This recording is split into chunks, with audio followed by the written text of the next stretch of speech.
चलिए बच्चों, आज हम लोग क्लास 11 सब्जेक्ट देखेंगे केमिस्ट्री। और केमिस्ट्री के अंतर्गत हम लोग यूनिट 5 पढ़ रहे हैं।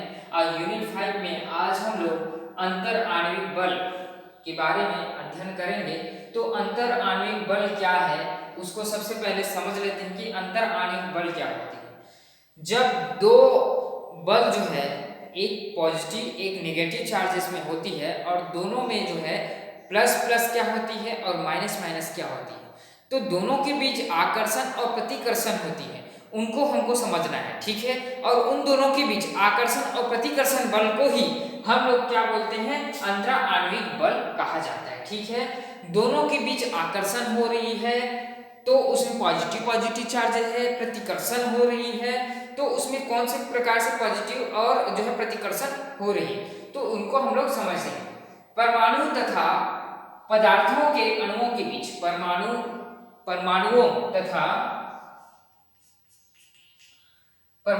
तथा पदार्थ के अणुओं के बीच आकर्षण व प्रतिकर्षण की परस्पर क्रिया होती है।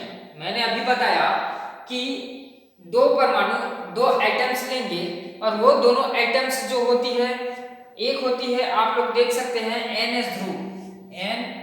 NS ध्रुव, यानी कि एक चुंबक का नॉर्थ और साउथ मतलब दो ध्रुव होते हैं चुंबक।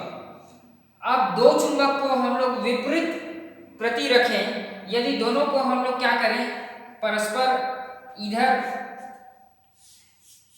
इधर भी हम लोग क्या करते हैं S और S दोनों में क्या हो रही है, आकर्षण हो रही है, क्योंकि ये दोनों जो है इनकी अणु जो है क्या है, सेम है, समान है। यदि हम प्रतिकर्षण की बात करें तो NS ध्रुव को हम पलटा देंगे तो प्रतिकर्षण होगी। तो वही चीज है, परमाणुओं तथा पदार्थ के अणुओं के बीच आकर्षण और प्रतिकर्षण की परस्पर क्रिया होती है, जिसे अंतरा आणविक या अनोन्य क्रियाएं कहते हैं। ये अंतरा आणविक अनोन्य क्रियाएं अणुओं के बीच पाए जाने वाले अंतरा आणविक आकर्षण बल के लिए उत्तरदायी होती है। अतः पदार्थ के अणुओं के मध्य पाए जाने वाले अनोन्य क्रिया बल को ही अंतरा आणविक बल कहते हैं। और इन दोनों में विपरीत आकर्षण यानी कि आयनों के बीच, दोनों जो आयन होते हैं उनके बीच क्या होती है, वैद्युत आकर्षण बल या परमाणुओं के बीच उपस्थित सहसंयोजी बल शामिल नहीं है। ये पदार्थ भौतिक गुणों के निर्धारण करती है। जैसे कि मैं यहाँ पर जो है अंतरा आणविक बल के जो है टाइप्स को मैंने बताया है कि द्विध्रुव अनोन्य क्रिया, इसके बारे में पढ़ेंगे। द्विध्रुव प्रेरित द्विध्रुव अनोन्य क्रिया, इसके बारे में भी पढ़ेंगे। प्रतिकर्षण अनोन्य क्रिया, आयन और विद्युत आकर्षण क्रिया और आयन प्रेरित विद्युत अनोन्य क्रिया, हाइड्रोजन आबंध। ठीक है, ये क्या है,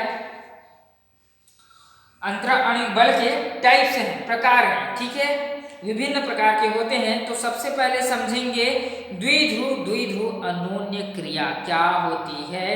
द्विध्रुव और द्विध्रुव अनोन्य क्रिया, तो इसमें क्या होती है, वे अणु जिसमें स्थायी द्विध्रुव होता है। स्थायी द्विध्रुव मतलब पॉजिटिव और निगेटिव चार्ज, ये क्या होती है, स्थायी द्विध्रुव कहलाती है, पॉजिटिव और निगेटिव चार्ज, है ना। तो उसमें क्या होती है, सहसंयोजक अणु में परमाणुओं के बीच ऋण विद्युता के अंतर में सहसंयोजक बंध ध्रुवीय होते हैं। इसका कारण धनात्मक और ऋणात्मक होते हैं। आवेश के कारण दोनों केंद्रकों में ऐसे द्विध्रुव होते हैं जिनमें ध्रुवणता यानी कि द्विध्रुव कहलाते हैं। द्विध्रुव अनोन्य क्रिया या होती है जिसमें विद्युत द्विध्रुव होने के साथ साथ उसमें उदासीन होते हैं। स्थायी द्विध्रुव जिसमें, जैसे कि मैं बात करूं स्थायी द्विध्रुव, इसमें एग्जांपल देख सकते हैं HCl। ठीक है, H में क्या है, पॉजिटिव चार्ज है, तो यहाँ पर पॉजिटिव चार्ज H में, Cl क्या है, माइनस चार्ज में है, तो इसको हम लोग माइनस चार्ज दे सकते हैं। तो इस प्रकार की क्रिया स्थायी होती है। क्या होती है, स्थायी होती है द्विध्रुव के बीच। चलिए नेक्स्ट देखते हैं, दूसरा देखो, द्विध्रुव प्रेरित द्विध्रुव अनोन्य क्रिया। तो यहाँ पर क्या जुड़ी है, प्रेरित, नाम से स्पष्ट हो रहा है, कहीं ना कहीं इसमें क्या जुड़ी हुई है, प्रेरित जुड़ी हुई है। तो इसमें प्रेरित मतलब यहाँ पर द्विध्रुव अणु तो रहेंगे, पॉजिटिव निगेटिव चार्जेस तो रहेंगे, लेकिन उसके अंतर्गत जो है एक होती है ध्रुवी और अध्रुवी अणु भी जुड़ जाते हैं। क्या जुड़ते हैं? ध्रुवी या अध्रुवी अणु। जैसे कि पॉजिटिव चार्ज है और ये निगेटिव चार्ज है, पॉजिटिव और निगेटिव चार्ज में कोई ध्रुवी अणु जुड़ जाते हैं, तब ये चार्जेस जो है प्रेरित द्विध्रुव के अंतर्गत आती है। ठीक है, तब इसमें क्या चार्जेस बनती है उसको हम लोग देखें तो द्विध्रुव, प्रेरित द्विध्रुव किसी आयन अथवा द्विध्रुव में आवेश स्थायी रूप से होती है। जब कोई अनावेशित या अध्रुवी अणु संपर्क में आ जाते हैं तो वे प्रेरण के विद्युत द्विध्रुव हो जाते हैं और ध्रुवी प्रेरित द्विध्रुव वाले अणुओं के मध्य आकर्षण बल क्रियाशील हो जाते हैं, द्विध्रुव अंतराणिक बल कहलाते हैं। ठीक है,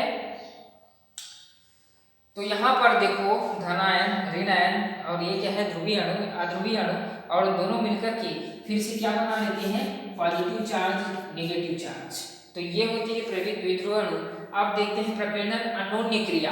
प्रकीर्णन अनोन्य क्रिया, ठीक है, प्रकीर्णन अनोन्य क्रिया नाम से स्पष्ट हो रहा है। प्रकीर्णन बल जिसको बोलते हैं, इसमें क्या होती है? उदासीन परमाणु और ध्रुवीय अणु वैद्युत सममिति होते हैं, जिसमें द्विध्रुव आघूर्ण नहीं होता है, मतलब पॉजिटिव निगेटिव चार्जेस इसमें नहीं होते हैं। तो इसमें इलेक्ट्रॉनिक यानी कि जो इलेक्ट्रॉनिक आवेश होते हैं वो अभ्रसम्मिति रूप से वितरित होते हैं, लेकिन इसमें जो है दाक्षिणिक रूप से द्विध्रुव उत्पन्न किया जा सकता है। कैसे? जैसे कि इसमें जो होती है परमाणु ए और परमाणु बी दोनों लेते हैं, इसमें इलेक्ट्रॉनिक आवेश अभ्रसम्मिति के होते हैं। जैसे कि एक सेंटर है, इसमें क्या है? परमाणु है, परमाणु के बीच क्या है? नाभिक रहता है। तो क्या होती है? ये जो नाभिक है इसमें मतलब ये है प्रकीर्णन बल, दोनों के बीच क्या होती है? एक बल के समान कार्य करती है, ये इनकी द्विध्रुव कहलाती है। लेकिन इसमें पॉजिटिव निगेटिव वाली चार्जेस नहीं होती, ये दोनों एक बल के रूप में कार्य करते हैं।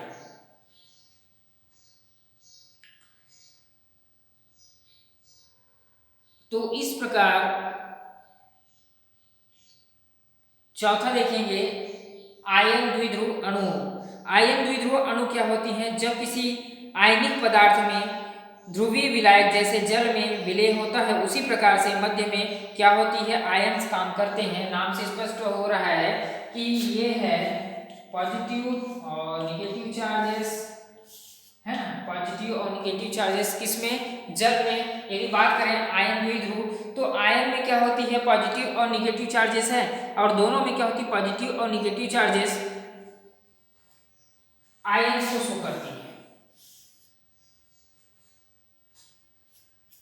पांचवा देखो आयन प्रेरित द्विध्रुव, इसमें अब प्रेरित नाम जुड़ गया, मतलब कहीं ना कहीं उसमें प्रेरित आयन जुड़ गए, मतलब इसमें क्या 3 हम लोग देखे थे अध्रुवीय अणु जुड़े थे, उसी प्रकार से इसमें भी कोई अध्रुवीय अणु आकर के जुड़ जाते हैं। तो प्रेरित हाइड्रोजन आबंध सबसे ज्यादा इंपॉर्टेंट है आप लोग का हाइड्रोजन आबंध।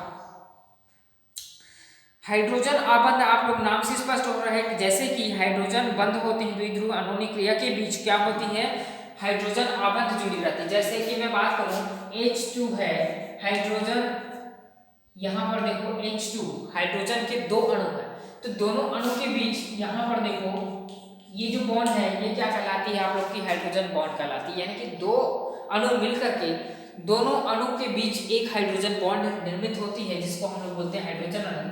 उसी प्रकार N2O2, इसमें सारी चीजों में क्या है? अणुओं से मिलकर के हाइड्रोजन अणु उसमें शामिल रहती है। ठीक है,